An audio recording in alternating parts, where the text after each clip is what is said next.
जन्म लाहो किन ले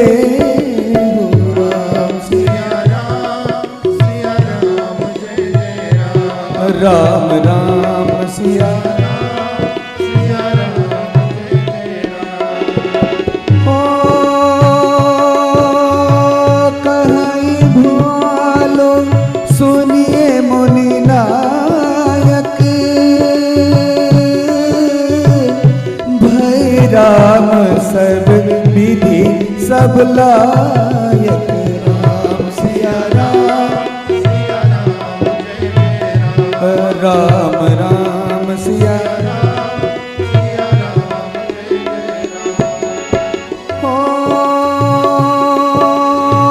सेवक सचिव सकल पुरवासी जे हमारे अरि मित्र उदासी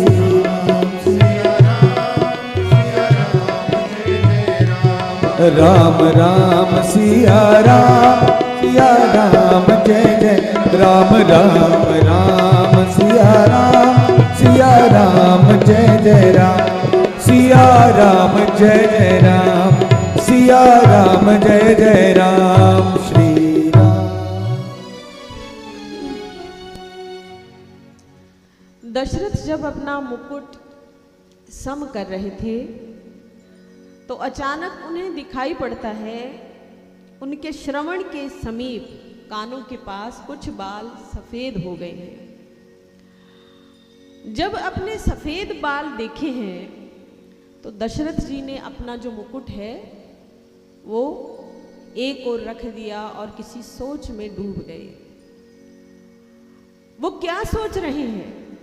दशरथ यह सोच रहे हैं जैसे बुढ़ापा मुझे इशारा कर रहा है, बुढ़ापा मुझे यह संकेत दे रहा है कि दशरथ अब यह मुकुट श्री राम को पहनाने का समय आ गया है।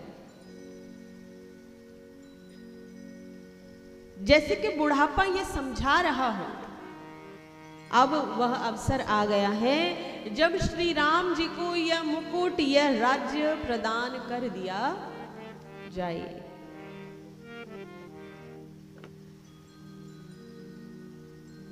जब तक हमारे जीवन को हमारी आयु को बुढ़ापा ग्रस्त नहीं लेता है तब तक हम जागते नहीं हैं, तब तक हम जागते नहीं हैं।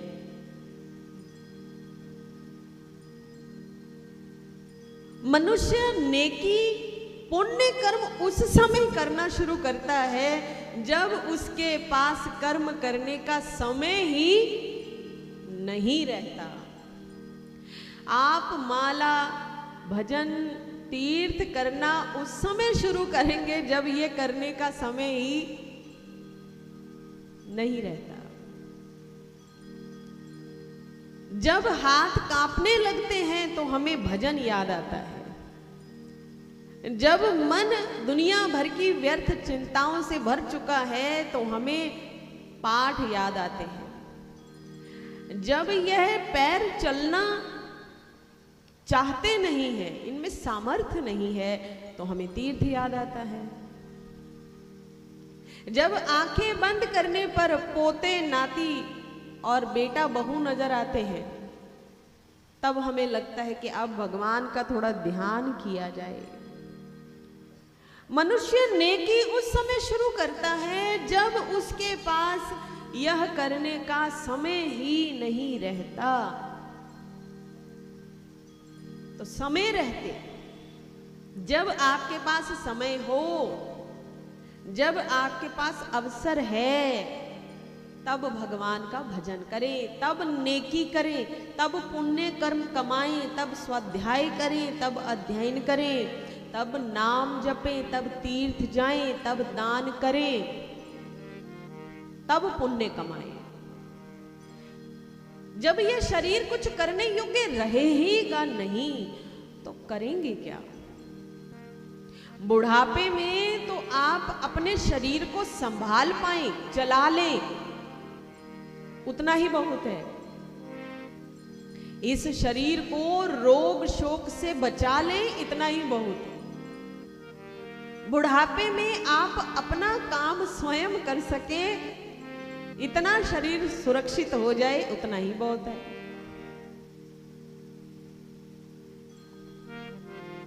मनुष्य जागता तब है, चिंता तब होती है जब बुढ़ापा आने लगता है। जब बुढ़ापा आने लगता है, कहीं सिर पे कोई बाल सफेद आ जाए ना, तो हमें बड़ी चिंता होने लगती है। अरे भैया, सिर पे बाल आ गए हैं, सफेद बाल आ गया है, अच्छा नहीं लगता। एक भी बाल आ जाए, आप उखाड़ने पे तुल जाएंगे, निकालो, नहीं देखना चाहते, देखना ही नहीं चाहते। क्यों नहीं देखना चाहते? क्योंकि आपको लगता है बुढ़ापा, सफेद बाल ये दिखाते हैं। वो भगवान ने एक अलार्म सेट किया है, एक घंटी लगाई हुई है। जब हम नहीं जागते ना, जब हमें पता है कि सुबह हम जागेंगे नहीं, तो आप क्या करते हैं? आपको लगे कि हम जाग नहीं पाएंगे, नींद बहुत गहरी हो जाएगी, तो आप अलार्म सेट करते हैं फ़ोन पे, या अब तो फ़ोन पे ही लगता है, पहले अलार्म होते थे। तो आप अलार्म सेट करते हैं 6 बजे 7 बजे, जब आपने जागना। अच्छा, कुछ लोग एक ही घंटी पे जाग जाते हैं, और कई लोग तो जागते ही नहीं है, बंद करके फिर सो गए। तो उसके लिए एक टेक्नोलॉजी है, जब आप अलार्म सेट करते हैं ना, तो उसमें होता है स्नूज टाइम।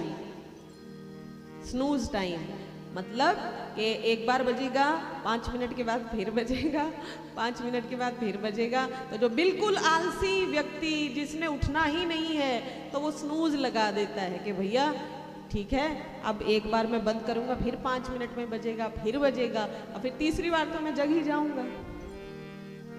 तो भगवान ने ये अलार्म सेट किए हैं। हमारे बाल सफेद आते हैं, भगवान दिखाते हैं कि अब तैयारी का समय जल्दी ही आ जाएगा। हमारे चेहरे पे झुर्रियां पड़ने लगती हैं, हमारी हड्डियां कमजोर होने लगती हैं, चला नहीं जाता, रोग घेरने लगते हैं। तो भगवान ने अलार्म सेट किया है कि जब ऐसा होने लगे, बुढ़ापे की निशानियां, बुढ़ापे के अलार्म, घंटियां बजने लगे, तो इससे पहले कि बुढ़ापा आ जाए, तुम जाग जाओ। मोह निशा सब सोवनिहारा, देखई सपन अनेक प्रकारा, जानई तब ही जीव जग जागा, जब सब विषय विलास विरागा। ये सारा संसार मोह की निद्रा में सोया हुआ है, और जीव को जागा हुआ तब ही जाना चाहिए जब वह सभी विषय विलास की नींद से जग जाए। तो महाराज, सफेद बाल देखकर डरना नहीं चाहिए। आप महाराज दशरथ जी की तरह सोचें, जैसे बुढ़ापा मुझे समझा रहा हो कि अब ये सारा राज्य जो है श्री राम जी को प्रदान कर दो। तो इससे पहले कि बुढ़ापा आ जाए, अपनी जवानी में ही, अपने बचपन में ही पुण्य कर्म करना शुरू कर दीजिए, ताकि बुढ़ापा आए तो आपको यह अफसोस न रहे कि भैया मैंने तो बचपन तो चलो नादानी में गया, और मैं जवानी में भी कुछ नहीं कर पाया, मैंने जवानी भी खो दी। तो बुढ़ापे में आपको अफसोस न रहे।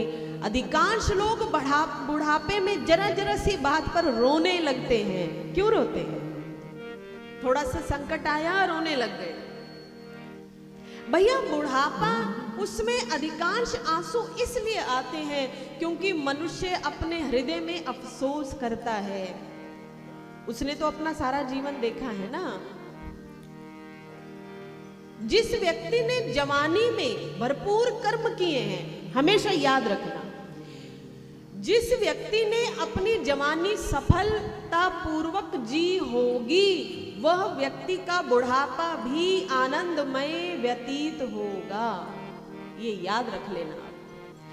आप युवा हैं, आपने अपनी जवानी में वह कार्य किया है, कर रहे हैं जो आपको पसंद है, जो योग्य है, जो सत्कर्म करने योग्य है, जो संसार में आपका नाम, शील, गुण, आपके परिवार की बड़ाई यह सब दे रहे हैं, तो आप संतुष्ट रहेंगे।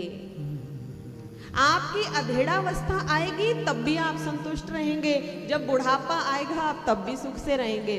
किंतु परंतु जिस व्यक्ति ने जवानी में समय गवा दिया ना, वह व्यक्ति अधेड़ावस्था आते ही दुखी होना शुरू हो जाएगा, क्योंकि जो काम का समय था वो समाप्त हो गया है, अब वो लौट के आएगा नहीं।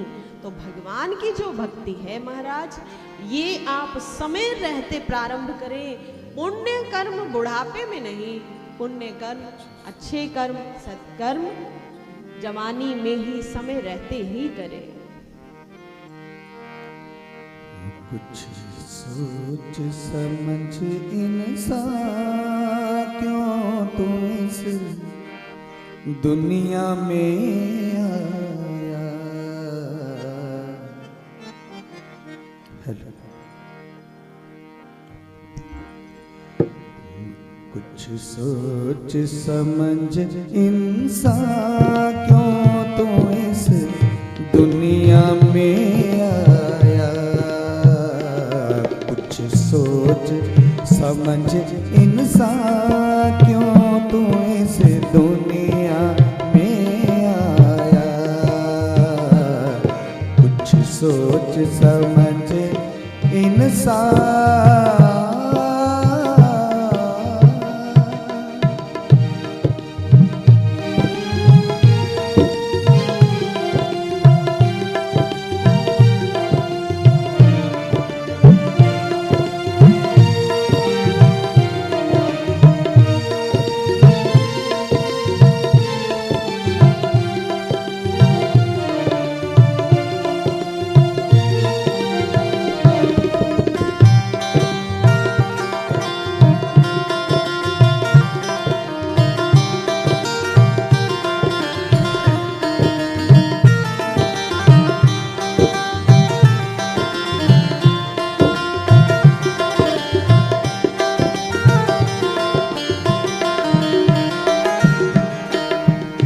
बालपन तूने खेल गवाया, मौज में बीती जवानी।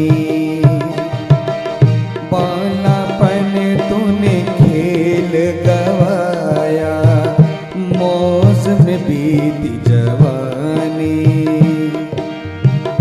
वृद्ध हुआ तन कांपे थर थर, कौन करे निगरानी। हाय हाय में अंत में तेरी बीत गई जिंदगानी। फिर भी तो सोया गफलत में, फिर भी तो सोया गफलत में, और संभल ना पाया। कुछ सोच समझ इंसान क्यों तू इस दुनिया में आया। कुछ सोच समझ इंसान।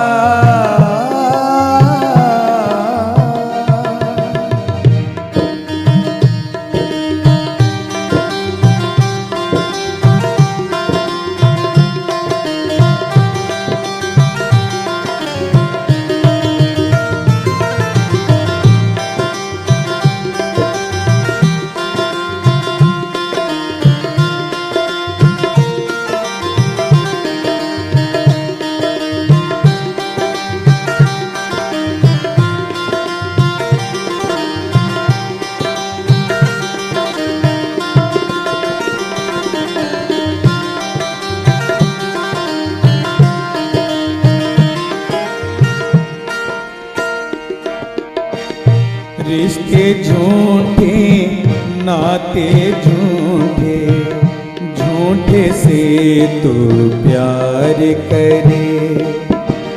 रिश्ते झूठे, नाते झूठे, झूठे से तू प्यार करे, मतलब के वो संगी साथी जिनका तू एतबार करे।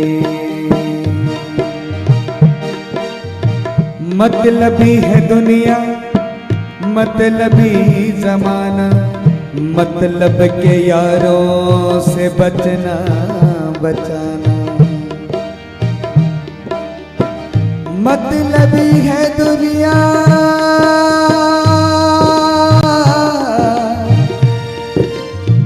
मतलबी है दुनिया, मतलबी जमाना, मतलब के यारों से बचना बचाना। अरे इनकी बन जाए तो पानी सा पिघल जाते हैं,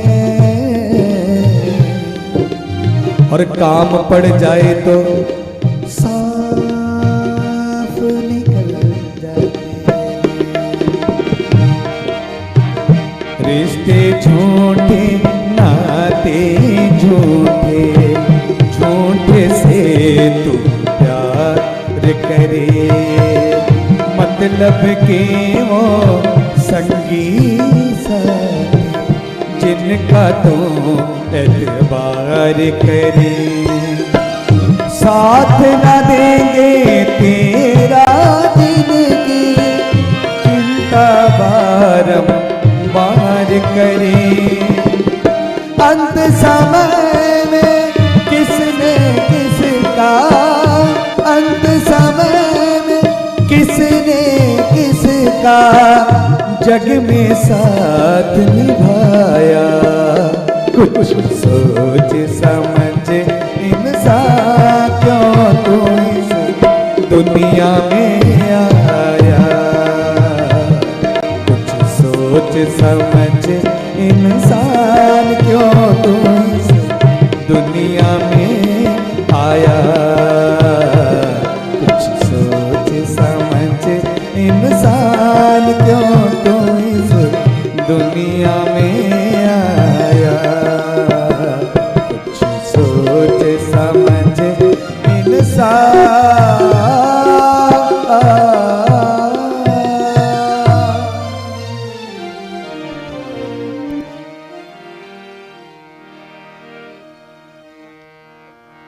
महाराज दशरथ जी ने सोचा, ऐसा प्रतीत हो रहा है जैसे बुढ़ापा हमें यह समझा रहा हो कि दशरथ यह राज्य, यह मुकुट अब श्री राम जी को दे दे। जो ही मन में यह विचार आया तो गुरुदेव वशिष्ठ को बुलाए और बोले, महाराज आज हमारे हृदय में एक कामना जगी है, बताइए महाराज। बोले, गुरुदेव हम ये चाहते हैं कि हम अब यह राज्य श्री राम जी को दे दें। राम सब प्रकार से योग्य हो गए हैं, उनका विवाह हो गया है, साथ ही तीनों भाइयों का भी विवाह हो चुका है, और राम सारे नगर वासियों के अत्यंत प्रिय हैं। वे सभी से प्रेम करते हैं, सभी उनसे प्रेम करते हैं। हर प्रकार की विद्या राम जानते हैं, राजनीति, युद्ध नीति, उन्हें सब कुछ भली भांति ज्ञान है। तो यदि आपकी इच्छा हो तो हम राम का राज्य अभिषेक कर दें। गुरुदेव बोले, राजन बहुत अच्छा विचार है, बहुत ही शुभ विचार है, बड़ा अच्छा कहा आपने। तो ऐसा करें, आप जितनी जल्दी हो सके तैयारियां कर लें। दशरथ बोले, गुरुदेव तैयारियां तो पहले से ही, ज्यों ही विचार आया तो मन में चल पड़ी थी। तो हम ये सोच रहे हैं कि आने वाले दिन श्री राम जी को राज्य दे दें, राम जी को राज्य दे दें। गुरुदेव बोले, ठीक है। फिर भी गुरुदेव बताइए, यदि कोई शुभ मुहूर्त, शुभ घड़ी आपके मन में हो तो आप कहिए। गुरुदेव बोले राजन, वही दिन, वही घड़ी, वही मुहूर्त शुभ है जब राम राज्य पर बैठ जाएं, सिंहासन पर बैठ जाएं। तो भैया हर वो समय घड़ी शुभ होती है जब हमारा ध्यान भगवान में लगे, जब जिस पल हमारा हृदय भगवान को समर्पित हो ना, तो वो घड़ी, वो दिन, वो मुहूर्त शुभ ही होता है। दशरथ बोले हैं ठीक है गुरुदेव, तो आप सभी मंत्रियों से मंत्रणा करें और जो भी मुख्य नागरिक हैं उनको बुलाइए और यह समाचार सभी को आप स्वयं दीजिए कि हमने राम को राजा बनाने का निश्चय कर लिया है। गुरुदेव ने सभी मंत्रियों को बुलाया। सभी से जब ये बात कही तो सभी बड़े प्रसन्न हुए, बोले ये तो बहुत शुभ, बड़ा अच्छा विचार है। हम तो कब से यह सोच के बैठे थे कि कब दशरथ श्री राम को राज्य देंगे, कब श्री राम हमारे राजा बनेंगे और हम उनके सेवक बनेंगे। सभी प्रसन्न थे। अयोध्या में ये समाचार फैलने लगा, तैयारियां होने लगी। संपूर्ण नगर में ध्वजा पताका फोड़न, तोरण, फूल मालाएं, दीपमाला की जाने लगी। संध्या काल हुआ तो गुरुदेव दशरथ महाराज से मिलने आए। बोले महाराज, कल की तैयारियां क्या आपने पूर्ण कर ली? सब कुछ विधि पूर्वक संपन्न है? राजा बोले हाँ महाराज, हमारी ओर से तो संपन्न है। अब आपको ऐसा करना है, आप राम के पास जाइए और जो भी योग्य कर्म है उन्हें समझा दीजिए, जो भी तप यज्ञ है, जो भी नामस्मरण है उन्हें समझाइए। तो गुरुदेव वशिष्ठ श्री राम के कक्ष में गए हैं। श्री राम जी ने उठ के गुरुदेव को शीश झुकाया, प्रणाम किया, बोले आइए गुरुदेव विराजिए। गुरुदेव ने प्रेम पूर्वक कहा कि राम, पुत्र का यह कर्तव्य है पिता की सभी आज्ञा का पालन हृदय से किया जाए। तो आपके पिताजी ने यह निश्चय किया है कि कल प्रातः आपका राज्याभिषेक होगा, आप अयोध्या के राजा होंगे। तो आपको यह सारी रात उपवास भजन में व्यतीत करनी है। आप नारायण के स्मरण में यह रात व्यतीत करेंगे। श्री राम बोले ठीक है गुरुदेव, जो आपकी आज्ञा। गुरुदेव चले गए हैं। समझाकर श्री राम जी ने यह समाचार सीता जी को दिया। सीता जी अत्यंत प्रसन्न हैं। यह समाचार लक्ष्मण जी ने भी पाया। लक्ष्मण जी भी अत्यंत प्रसन्न हुए। सारे नगर में, संपूर्ण अयोध्या में लोग बड़े प्रसन्न थे। तैयारियां थी, चारों ओर दीपमाला चल रही थी। तो वह दीपमाला राजा के महलों में भी होने लगी। सारे सेवक तैयारियों में लगे थे, प्रसन्न, आनंदित। अचानक कैकई के महल से मंथरा बाहर आती है। रात्रि का समय प्रारंभ हो रहा था। तो मंथरा कैकई के महलों से बाहर आ रही थी। देखा चारों ओर सेवक, दास दासियां बड़े प्रसन्न, बड़े आनंदित इधर उधर भाग रहे हैं। अचानक एक सेविका से, एक दासी से मंथरा टकरा गई। जो ही टकराई तो मंथरा क्रोध से बोली, दिखाई नहीं पड़ता क्या? अंधी हो गई हो? कहां भागे जा रही? दासी ने प्रसन्नता में बोल दिया, अरे क्या तुम्हें नहीं पता, राम कल राजा होंगे। हम सभी तो तैयारियों में लगे हैं। अब वह दासी कौन थी? कौशल्या मां की दासी। मंथरा ने यह सुना, हैरान हो गई, बोली अरे रुक, तुम्हें यह किसने बताया कि राम राजा होंगे? हमें तो कुछ नहीं पता, हमें कोई ज्ञान नहीं। बोली अरे मंथरा, सारे अयोध्या में प्रत्येक व्यक्ति यह जानता है कि राम राज्य कल प्राप्त करेंगे, राम राजा बनेंगे। क्या तुम्हें नहीं पता? और ये देख, ये जो माला है ये स्वर्णहार हमें कौशल्या माँ ने दिया है, उनके पुत्र कल राजा जो बनेंगे।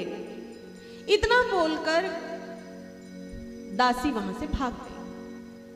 किंतु उसके यह वचन, राम कल राजा होंगे, और वो स्वर्णहार मंथरा के दिल में चुभ गया। मन में एक डाह, मत्सर, ईर्ष्या, द्वेष उत्पन्न हुआ। सोचने लगी कि हम कब से कैकेयी के साथ इन महलों में रह रहे हैं। मंथरा जो थी उसे कैकेयी अपने मायके से लाई थी, अपने साथ दासी के रूप में, क्योंकि मंथरा को कुबड़ था, विवाह होना नहीं था। माता पिता कब तक अपने घर में रखते, तो कैकेयी से कहा कि आप महारानी, आप इसे अपनी सेवा में रखिए। तो मंथरा को कैकेयी जब तक मायके में रही तब भी अपनी सेविका रखा, और उसके पश्चात जब विवाह हुआ तो अयोध्या में ले आई। तो इस हिसाब से जो मंथरा थी, ये कुमारों के जन्म से भी पहले कैकेयी के साथ दासी रूप में थी, बाकी सेविकाएं तो बाद में आई। तो मंथरा के हृदय में डाह उत्पन्न हुआ। सोचने लगी कि भैया इतने वर्ष हो गए, हम यहाँ रानियों की सेवा में लगे हैं, हमने अपनी आयु निकाल दी, दिन रात रानियों की सेवा में लगे रहते हैं, और इन्होंने हमारा बिल्कुल सम्मान नहीं रखा, हमारा कोई स्थान ही नहीं, इनकी दृष्टि में हमारा कोई स्थान नहीं। तो कौशल्या ने अपनी दासी को तो स्वर्ण हार दे दिया, और हमें इस बात का ज्ञान भी नहीं है। मंथरा के हृदय में अत्यंत डाह उत्पन्न हुआ। जो बुरा व्यक्ति है ना, दुष्ट व्यक्ति, जो दुष्ट व्यक्ति है वो अपने दुख से इतना दुखी नहीं होता जितना वो दूसरे के सुख से दुखी होता है। बुरा व्यक्ति, दुष्ट व्यक्ति अपनी परेशानी से परेशान नहीं होता, वो दूसरे को खुश देखकर, दूसरे को अच्छा देखकर, दूसरे का भला होता देखकर उसे परेशानी होने लगती है।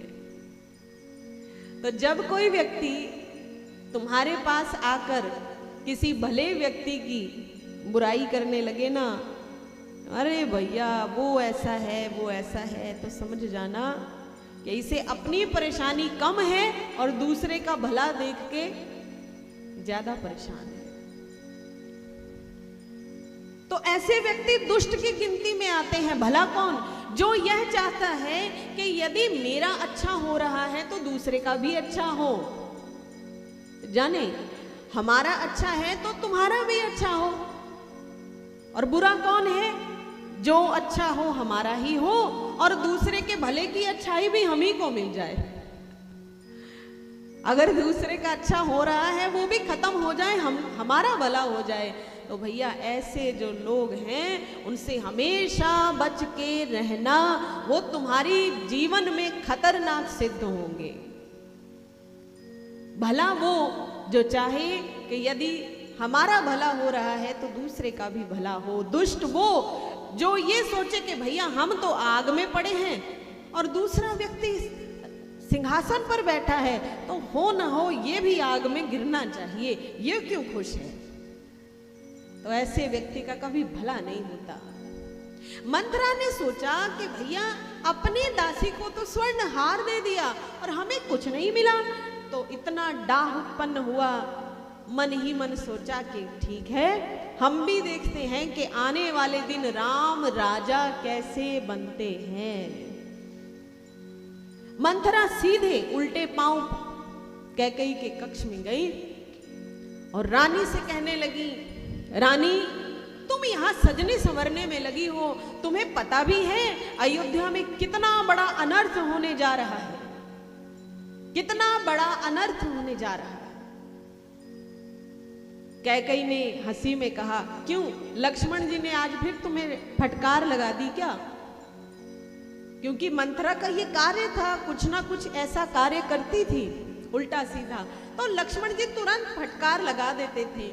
तो तो कैकेयी को ये लगा कि आज फिर कुछ ऐसा हुआ होगा, कुछ ऐसा काम किया होगा, तो लक्ष्मण जी ने फटकार लगा दी। तो कैकेयी ने कहा, क्यों आज लक्ष्मण ने कोई फटकार लगा दी क्या? मंथरा बोली, हाँ रानी, बुरी मैं ही हूं। अगर अधिक कुछ कहूंगी तो तुम हमें घर फोड़ी कहोगी। हम तो कुछ बोलते ही नहीं, हमारा बोलना तुम्हें सुहाएगा नहीं।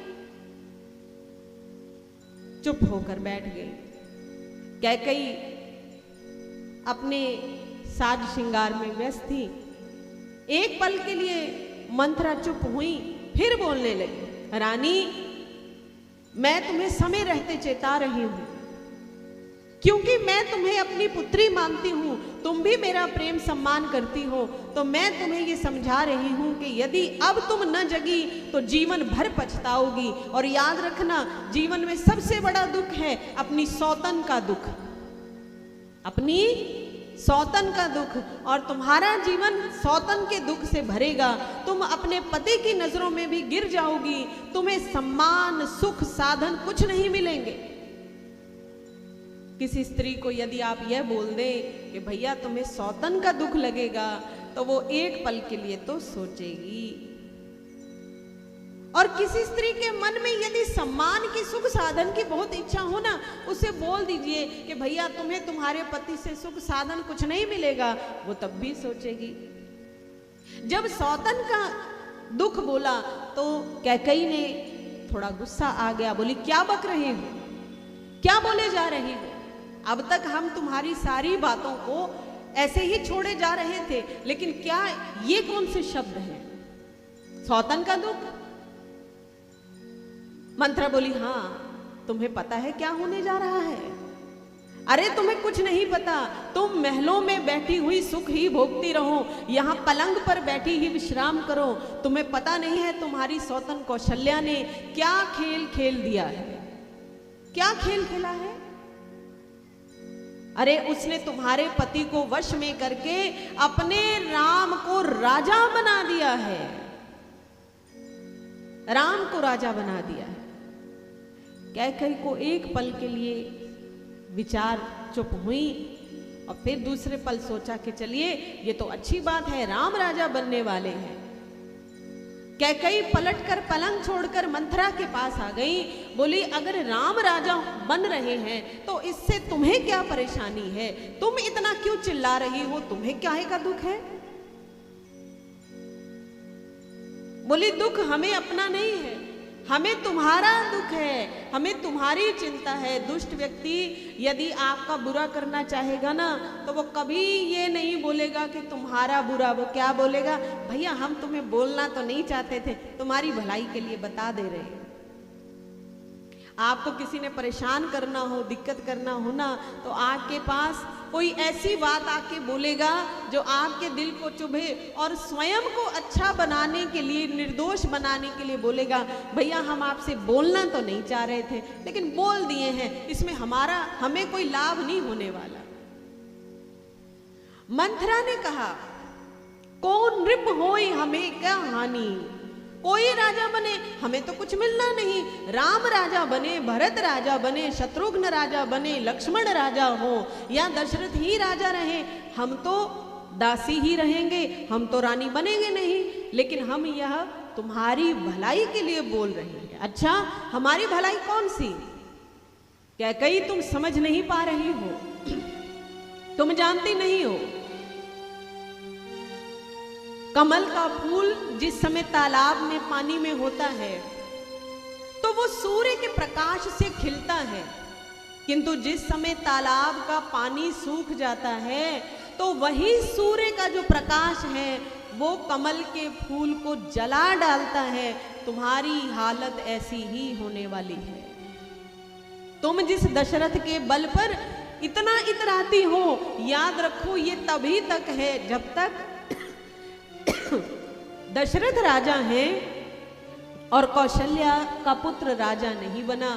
जैसे ही राम राजा हुए तो याद रखना वही दशरथ तुम्हारे विपरीत बन जाएंगे, कौशल्या महारानी राजमाता बन जाएगी। तुम्हें जेल में डाल दिया जाएगा, तुम्हारे पुत्र को भी जेल में डाल दिया जाएगा, और हो सकता है राम तुम्हारे पुत्र भरत का वध ही करवा डाले।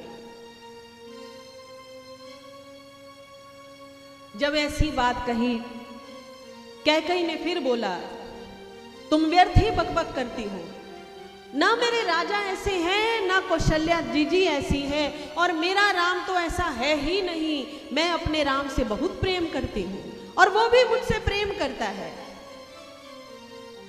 अच्छा, राम तुमसे बहुत प्रेम करता है, दशरथ बहुत प्रेम करते हैं, तो ये बताओ कि पूरी अयोध्या में 15 दिन से राज्याभिषेक की तैयारी चल रही है, तो तुम्हें इस बात का समाचार क्यों नहीं? 15 दिन से महाराज दशरथ ने कल ही सोचा है, और मंथरा बोली है पिछले 15 दिन से तैयारियां चल रही हैं, और दशरथ ने तुम्हें बताया नहीं। ये कैसा प्रेम है? कौशल्या को तुम इतना मानती हो, कौशल्या ने तुम्हें ये समाचार क्यों नहीं दिया कि उसका बेटा राजा बनने वाला है? जिस राम के प्रेम का तुम दंभ भरती हो ना, मेरी बात स्मरण रखना, उस राम ने भी तुम्हें नहीं बताया। जैसे ही कल राम राजा हुआ तो तुम्हारे पुत्र पर सबसे पहला प्रहार होगा, या उसे देश निकाला दिया जाएगा, या भरत का वध हो जाएगा।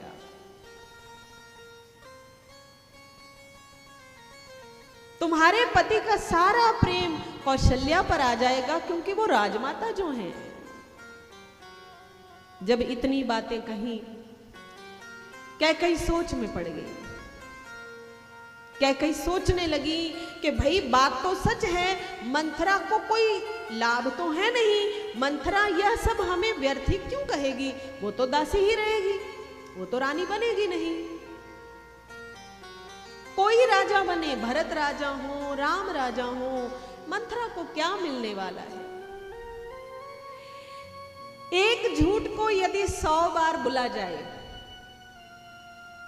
एक झूठ को यदि 100 बार बोला जाए, तो 101वीं बार आपको वही झूठ सच लगने लगेगा। एक झूठ को 100 बार रिपीट कीजिए, 100 बार दोहराइए, और 101वीं बार आपको लगेगा यही सच है। इतनी बार बोल रहे हैं तो यही सच है।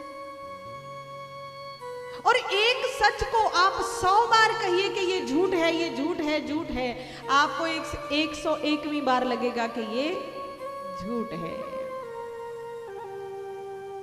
तो महाराज जीवन में ऐसा अवसर आए ना, तो किसी की बातों पे कान मत देना। लोग यहां आपका घर तोड़ने के लिए बैठे हुए हैं, लोग आपका जीवन बर्बाद करने के लिए तैयार हैं। आपको अपने घरों को स्वयं बचाना होता है।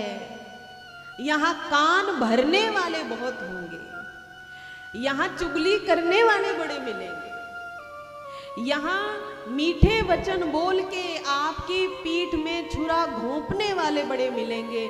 आपको सतर्क रहना है, कौन मेरा मित्र है, कौन मेरा शत्रु है। हो सकता है जिस मीठे व्यक्ति को आप अपना मित्र समझ रहे हैं ना, वो आपका सबसे बड़ा शत्रु सिद्ध हो, सबसे बड़ा शत्रु। और जिसे आप कड़वा समझ रहे हैं वो आपका सबसे हितैषी हो, आपका सबसे बड़ा प्यारा हो। कैकेयी को लग रहा है मंथरा रो रही है, आंसू बहा रही है, पैर पटक रही है, दुहाइयां दे रही है, तो कदाचित मंथरा हमारी बहुत बड़ी हितैषी है। लेकिन कैकेयी यह नहीं जानती थी कि मंथरा जो करने जा रही है सो तो उसने कर दिया, लेकिन यदि कैकेयी उसकी बातों में आ गई तो फिर वैसा अनर्थ होगा कि इतिहास में सदा सदा के लिए कोई अपनी पुत्री का नाम कैकेयी नहीं रखेगा। कैकेयी ने विश्वास किया मंथरा की बातों पर और फिर मंथरा के पास आकर बैठ गई। तुलसी महाराज बोले मंथरा ने जैसे ही कैकेयी ने जैसे ही मंथरा को स्पर्श किया तो ऐसा हुआ जैसे उसने विष की बेल को छू लिया हो, और अब वह विष कैकेयी के अंतःकरण में फैल गया।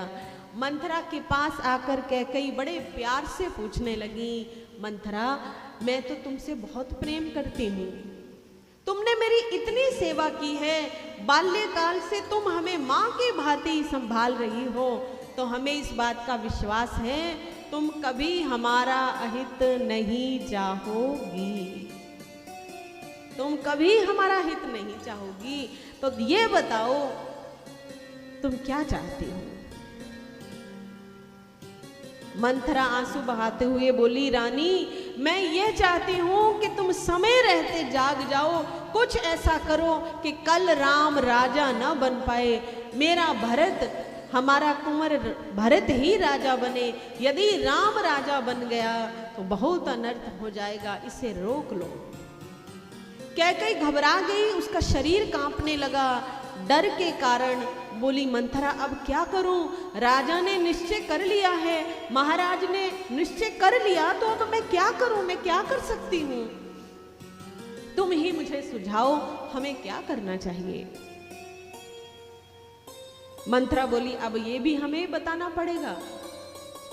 तो ठीक है, अब हम ही बताते हैं। तुम ऐसा करो, तुरंत इसी समय कोप भवन में चले जाओ। और यह बात तुम भी जानती हो कि दशरथ राजसभा से सीधा राज कार्यों को विराम देकर तुमसे भेंट करने आते हैं। जब राजा तुम्हें रुष्ट देखेंगे तो तुम राजा से 2 वरदान मांग लेना। पहला वरदान ये मांगना कि मेरे भरत राजा बने। पहला वरदान क्या हो? कि राजा राम नहीं होंगे, मेरा बेटा भरत होगा। और दूसरा वरदान ये मांगना कि कल सूर्य उदय होने से पहले राम 14 वर्षों के लिए वनवास को चला जाए। कैकेयी बोली, ठीक है, लेकिन याद रखो रानी, जब तक दशरथ राम की शपथ न ले ले तब तक उनसे कुछ बोलना मत, क्योंकि तुम नहीं जानती दशरथ बहुत चतुर हैं, वो अपना वचन देकर मुकर भी जाएंगे। तो जब तक राम की शपथ न ले ले तुम उनसे बोलना मत। कैकेयी बोली, ठीक है। कैकेयी कोप भवन में चली गई। दूसरी ओर संध्या काल हुआ और दशरथ राजकार्यों को विराम देकर कैकेयी के महल की ओर आए। जो ही महल में आए हैं तो देखा कि कैकेयी अपने महल में अपने कक्ष में नहीं है। दासियों से पूछा, रानी कहाँ है? तो दासियों ने कहा कि रानी कोप भवन में है। दशरथ घबरा गए कि अचानक क्या हुआ, रानी कोप भवन में क्यों गई? कोप भवन की ओर बढ़े, देखा द्वार बंद था। जो ही द्वार खोला है तो क्या देखा दशरथ महाराज ने कि कैकेयी काले वस्त्र पहने हुए धरती पर गिरी पड़ी है, अमंगल वेश में।